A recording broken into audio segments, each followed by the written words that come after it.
এখন প্রচণ্ড গরম, আর এই গরমের দিনে শরবতের কোনো জুড়ি নেই।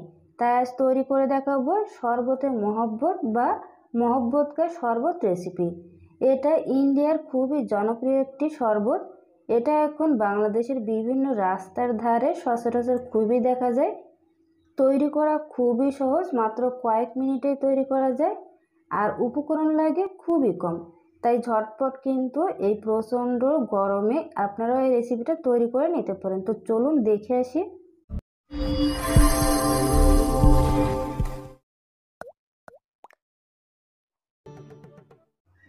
এখানে একটি বোলে আমি 4 কাপ পরিমাণ লিকুইড দুধ নিয়ে নিলাম। আপনারা চাইলে কিন্তু গুঁড়া দুধটা দিয়ে এই রেসিপিটি তৈরি করে নিতে পারেন। 4 কাপ দুধ জাল করে আমি 3 কাপ করে নিব। তার আগে আমি এখানে 2 টেবিল চামচ চিনি দিয়ে দিব। মিষ্টিটা আপনারা কম বা বেশি করে দিতে পারেন। আমি শরবতে একটু চিনি কম খাই, এজন্য কিন্তু চিনির পরিমাণটা কম দিয়ে দিলাম। এখন এটাকে জাল করে নিব। তার আগে আমি এখানে বেশ কিছুটা পরিমাণ গুঁড়া দুধ দিয়ে দিব। তবে গরম থাকা অবস্থায় দিলে কিন্তু গুঁড়া দুধটা দলা পেকে যেতে পারে, এই জন্য আগে থেকে মিশিয়ে নিলাম। 2 টেবিল চামচ গুঁড়া দুধ দিয়ে দিলাম। গুঁড়া দুধটা দিলে কিন্তু বেশি সময় নিয়ে এটা জাল করার প্রয়োজন নেই। তো গুঁড়া দুধটা দিয়ে খুব ভালোভাবে মিশিয়ে নিতে হবে। তো এটাকে এখন 2 মিনিটের মতো জাল করে নিব। এখন এখানে আমাদের প্রধান যে উপকরণ সেটা হলো তরমুজ, এবং দ্বিতীয় উপকরণ হলো দুধ। তো দুধটা আমি জাল করে নিব, আর এখানে তরমুজটাকে কেটে নিব।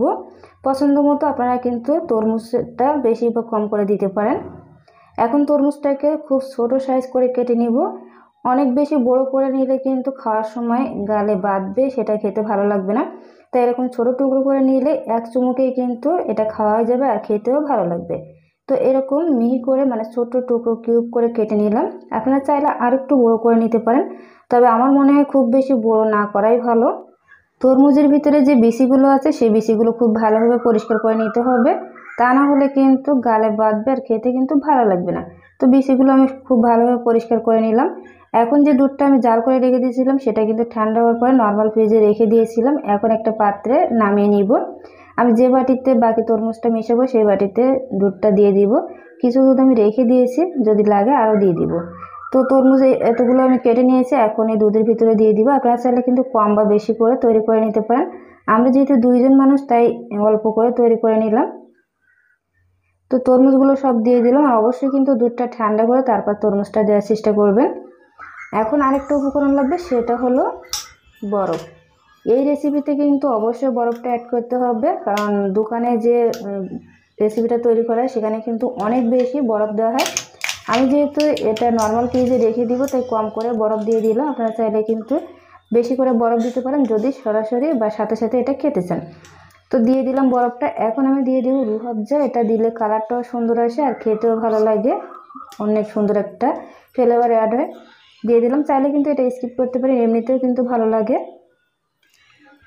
তো আমি অল্প করে দিয়ে দিলাম, দিয়ে খুব ভালোভাবে মিশিয়ে নিব। আপনার চাইলে কিন্তু আরও একটু বেশি করে দিতে পারেন, তাহলে কিন্তু কালারটা অনেক সুন্দর আসে। ক্যামেরায় যে কালারটা দেখতে পাচ্ছেন এর থেকে বাস্তবে অনেক সুন্দর কালার এসেছিলো, বাট ক্যামেরায় কেন জানি না এরকম ফ্যাকাশে দেখাচ্ছিল। বাস্তবে অনেক সুন্দর একটা কালার এসেছে, যেটা দেখলে এমনিতেই খেতে ইচ্ছে করবে। তো আপনারা চাইলে কিন্তু বাসায় এভাবে একবার হলে মহব্বতকার শরবত রেসিপিটি তৈরি করে নিতে পারেন এই প্রচণ্ড গরমে। তো আমি এই গ্লাসে ঢেলে নিলাম। এখন এটাকে নর্মাল ফ্রিজে রেখে দিব এবং 2-3 ঘন্টা পরে খাবো। আর যদি সাথে সাথে খেতে চান অবশ্যই কিন্তু বরফ কুচি অ্যাড করে নেবেন। তো আজকের এই ভিডিওটি আপনাদের কাছে কেমন লেগেছে অবশ্যই কিন্তু কমেন্ট সেকশনে জানাবেন। আর ভিডিওটি ভালো লাগলে অবশ্যই কিন্তু একটি লাইক দিতে ভুলবেন না। তো দেখা হবে পরবর্তী কোনো ভিডিওতে। সেই পর্যন্ত সবাই ভালো থাকবেন, সুস্থ থাকবেন, আমাকে সাপোর্ট করবেন। আসসালামু আলাইকুম।